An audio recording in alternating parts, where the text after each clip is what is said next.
محمد صلی اللہ علیہ وآلہ وسلم بن عبداللہ بن عبد المطلب بن ہاشم بن عبد مناف بن قصی بن قیلاب بن مرہ بن قاب بن لعی بن غالب بن فخر بن مالک بن نظر بن قینانہ بن خزیمہ بن مدرکہ بن الیاس بن مزر بن نزار بن معاد بن عدنان. کچھ جنریشنز کے بعد اسماعیل علیہ السلام و بن ابراہیم علیہ السلام بن آزر یا تارخ بن نحور بن سروغ بن رعو بن فالغ بن ہود علیہ السلام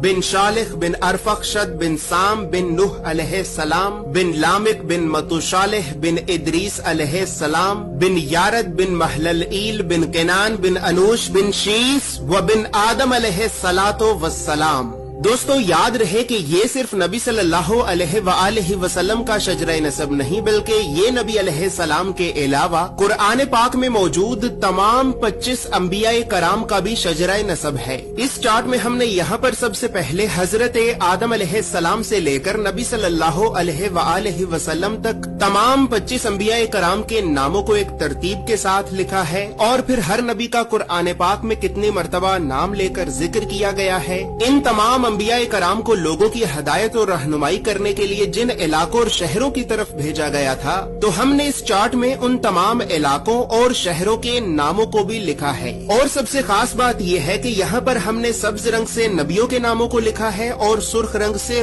رسولوں کے ناموں کو لکھا ہے تاکہ آپ کو بآسانی معلوم ہو سکے کہ ان 25 نبیوں میں سے نبی کون تھے اور رسول کون تھے. اس کے علاوہ اس چارٹ میں ہم نے اللہ رب العزت کے 99 صفاتی نام اور پھر ان ناموں کے نیچے ہم نے ڈیبیٹڈ پروفیٹس یعنی ان 10 نبیوں کے ناموں کو بھی لکھا ہے کہ جن 10 نبیوں کے نبی ہونے کے بارے میں تمام مسلمان علماء میں اختلاف پایا جاتا ہے کیونکہ ان 10 نبیوں کو قرآن پاک میں کہیں پر بھی نبی نہیں کہا گیا ہے. اس کے علاوہ چارٹ میں موجود سرخ رنگ 5 اولو العزم نبیوں کو ریپرزینٹ کرتا ہے جبکہ بلو کلر بنی اسرائیل کے نبیوں کو ریپرزینٹ کرتا ہے. اور اسی طرح 25 نبیوں میں سے 23 نبی ایسے بھی ہیں کہ جن کا ذکر قرآن کے علاوہ تورات زبور اور انجیل میں بھی موجود ہے. لہٰذا اسی وجہ سے ہم نے انبیاء کرام کے عبرانی اور یونانی یعنی ببلکل ناموں کو بھی اس چارٹ میں لکھا ہے. ان تمام معلومات کے علاوہ نبی صلی اللہ علیہ وآلہ وسلم کے ساتھ خلفائے راشدین، بنو عباس،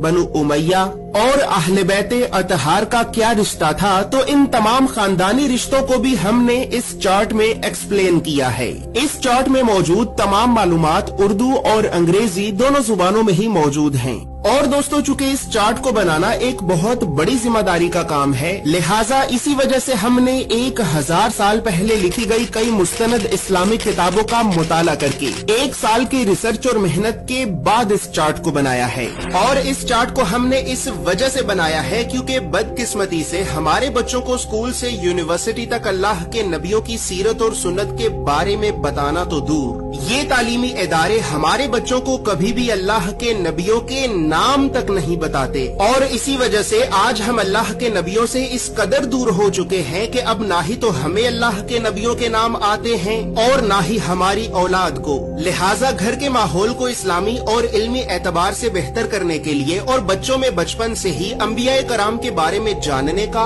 اور تحقیق کرنے کا شوق پیدا کرنے کے لیے ہم نے اس چارٹ کو